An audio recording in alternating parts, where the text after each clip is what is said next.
When it comes to land, Montana is one of the biggest states in America. It's the fourth largest state overall, and it sits only behind the well-known big three American states of Alaska, Texas, and California. Montana is even larger than Germany is in terms of area, but it's vastly smaller when it comes to the size of population. Because for all its huge amounts of space, Montana's a pretty desolate place. As of 2023, the entire statewide population is only about 1,140,000 people. And then going even further, all of the US states around Montana are pretty much just as desolate and empty as well. To the east, there's North Dakota, which is about equivalent to Washington state in geographic size, but which only has about a tenth of Washington's population, despite them both being at about the same latitude at the top of the continental US mainland. North Dakota is thus the fourth least densely populated American state right after Montana, with only about 4.4 people per square kilometer on average. And just like Montana, North Dakota doesn't really have any big towns either. What's perhaps the strangest part about how empty this part of the middle of northern America is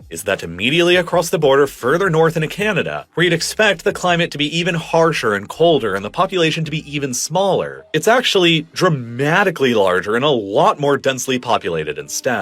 Alberta's population is nearing 4.7 million people today, nearly as much as all of Montana, both of the Dakotas, Wyoming, and Idaho all combined, which further makes Alberta more than twice as densely populated as Montana is, despite both of them being interior landlocked regions and Alberta being much higher north in latitude. Alberta's also got dramatically larger cities than any of the US states do further to its south, such as Calgary and Edmonton, which are genuinely big metropolitan regions, with populations of 1.64 million and 1.54 million people respectively. Calgary alone has about the same amount of residents as North and South Dakota do combined, despite being located way further north and remaining inland, while Edmonton has much more people than the entirety of Montana combined, despite being located way further north, more than 300 miles further beyond the Montana border. Edmonton is thus the furthest north city in the Americas, with a metropolitan population of more than 1 million people. But it and Calgary aren't even the only very big cities that can be found north of the most empty part of the continental 48 US states. There's also Winnipeg in Manitoba, with a population of about 840,000 people, which dwarfs any of the American settlements further south in the Dakotas or Montana, and is far more people than live in the entirety of North Dakota combined.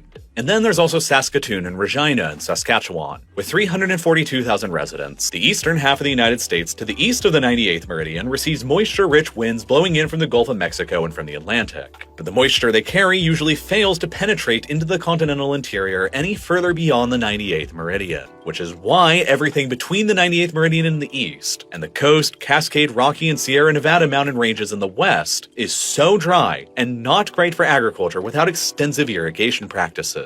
Montana and Wyoming, along with a vast majority of Idaho, North Dakota, South Dakota, and Nebraska, fall precisely within this range of the United States where it's already very dry. And then on top of that, Montana, Idaho, and Wyoming all have large stretches of their territories that are dominated by the Rocky Mountains, which complicates their abilities to develop large urban areas even further. Extremely high agricultural yields are possible with Chernosem soil because it requires little external inputs like irrigation or fertilizer. And as it turned out, the highest concentrations of Chernosem soil that can be found anywhere in the world are in Ukraine, which had long been regarded as the breadbasket of Europe, and right here in central Canada in the Aspen Parkland Arc running through Manitoba, Saskatchewan, and Alberta. After figuring all of this out, the Canadian government began building out its own railroads from the core in the east, cutting across the shield and penetrating into the newly understood fertile lands out in the west. But the year 1947 would suddenly set a chain of events in motion that would irrevocably change that reality forever. As in February of that year, after more than 130 previously failed wells and millions of dollars of sunken investment, the Canadian oil company Imperial finally struck it big with the successful drilling of Leduc No. 1 immediately to the south of Alberta's provincial capital, Edmonton, which represented the first very major conventional oil well ever dug in Canada.